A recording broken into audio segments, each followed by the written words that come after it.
Is happiness the purpose of life? No, absolutely and utterly not. The purpose of life is to be competent and successful. If you try and base your life and your mentality purely around how happy you are, you'll end up hedonistic and destroyed.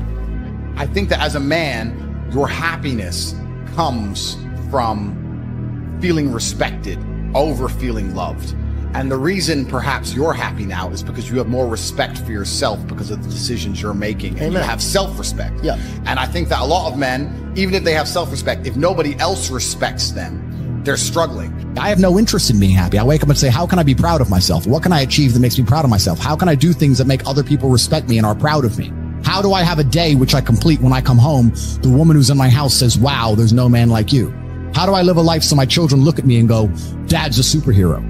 How do I make my mother call me and say, I couldn't possibly be more proud of you?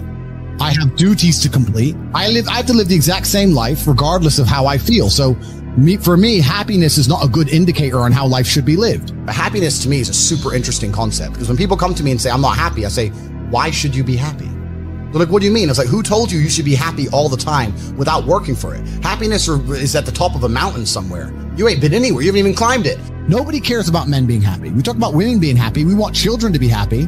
If you look at a full-grown man on Christmas morning, he's smiling because his wife is smiling. He's smiling because his children are smiling. Nobody even buys him anything. What do they buy the dad? Socks? Nobody cares about men being happy. So why do you as a man care about you being happy? That's how you're going to fall into these traps. I'm a very content person. I live a fantastic life. I'm not miserable or depressed. I'm not sad ever. But I don't wake up and go, I want to be happy today. No, sir. I wake up and say, okay, things must be done. And those things will be completed regardless of how I feel. Regardless of how I feel. You can lock me in a dungeon for an unknown amount of time in Romania, and I will still complete as many push-ups as I can possibly do in the dark by myself. What else am I going to do? Sit there and be sad? Happy or sad? The push-ups must be done. It's called duty. It's called honor. It's called pride. So I'm asking you why you don't have them. You could be a genuine force for good in the world. And you know what's funny? The funniest thing, the most ironic thing about all of this is that if you don't prioritize happiness and you prioritize feeling proud of yourself, you end up happy by extension. I'm happy because I'm proud of myself because I have a fantastic life and mansions and supercars and money, most famous man in the world, thousands of love letters a week from beautiful women. Of course I'm happy, but I didn't ever choose to try and be happy.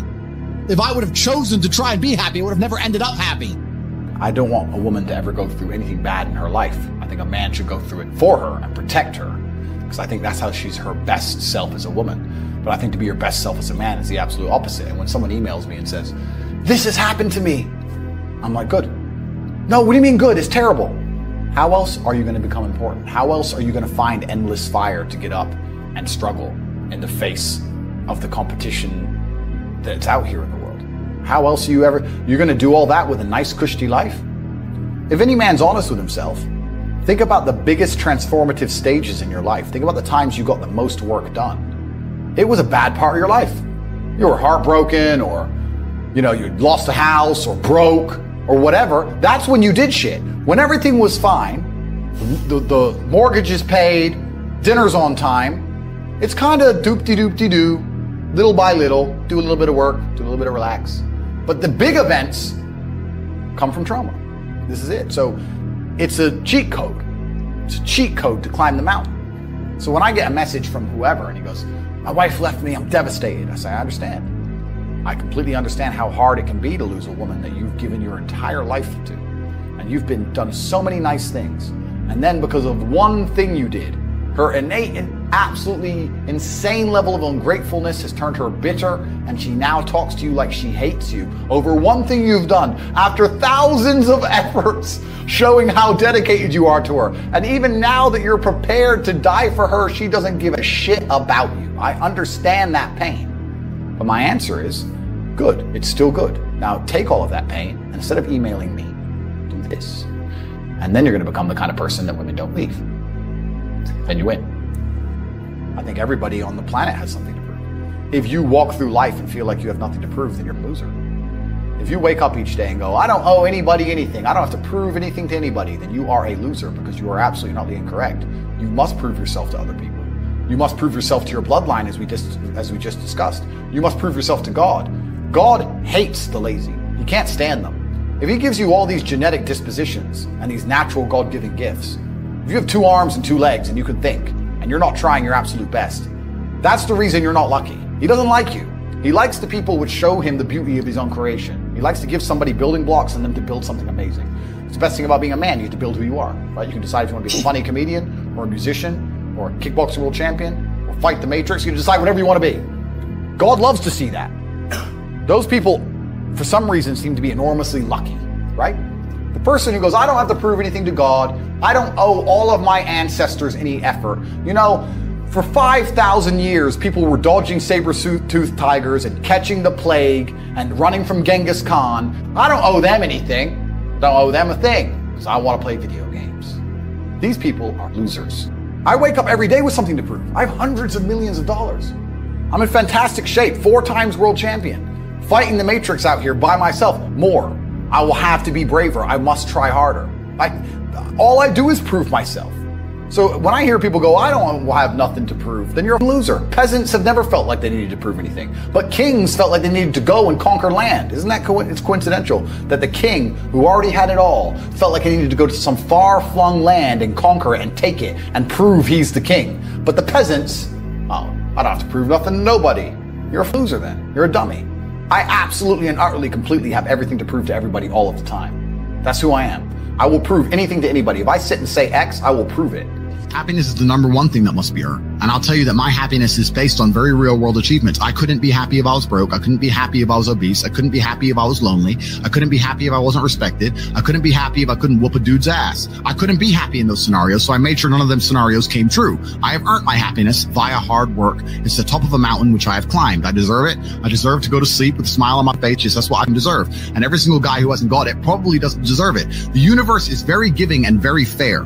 People seem to think that the world is unfair, and those are all the same people who tell themselves they're unlucky. I actually believe the opposite. I believe the universe is a very giving place. I believe God is a very giving being, and that thing, the world all in all generally balances out and is pretty fair. If you're the kind of person who deserves a good life and works their ass off and genuinely wants it and tries very hard, guess what you get 99% of the time? A good life. And if you're the kind of person who doesn't really deserve it, slacks 3 days a week, a little bit lazy, snakes his friends, talks behind people's back, blah, blah, blah, guess what? Your life ain't all that good. The universe is pretty fair and pretty balanced. I've yet to meet somebody who gets up every day, does what they're supposed to do, works hard, goes to the gym, then goes to work, does their best, makes their money, looks after it, is sensible, doesn't blow it, etc., who then fails. I've never met anybody who fails when they do all the right things. The universe is a very fair and giving place all in all. There are very few exceptions to that. So when I see somebody who doesn't have the success they want, especially when I see, let's say, a group of people who don't have the success they want, there's no way you're all exceptions to that rule.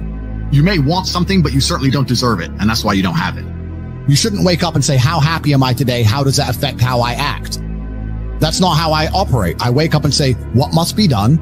What will allow me to be proud of myself? What will allow me to achieve? And those things will be done regardless of how I feel. And that's how the most successful people on earth all operate. The most successful people on earth don't only do things because they feel happy about doing them. If you never make a mark on the world, then you effectively never existed. And when you're gone, nobody will care. And that's very important because you have a duty to your ancestors and you have a duty to God. So you must make a choice.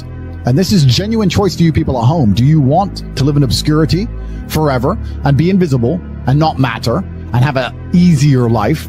I would argue that it's not easier because in your heart and in your soul, you're going to feel guilty knowing you could have been something you're not. Or do you want to try your absolute best and struggle and suffer every day of your life, paying the rent for all of the amazing things around you?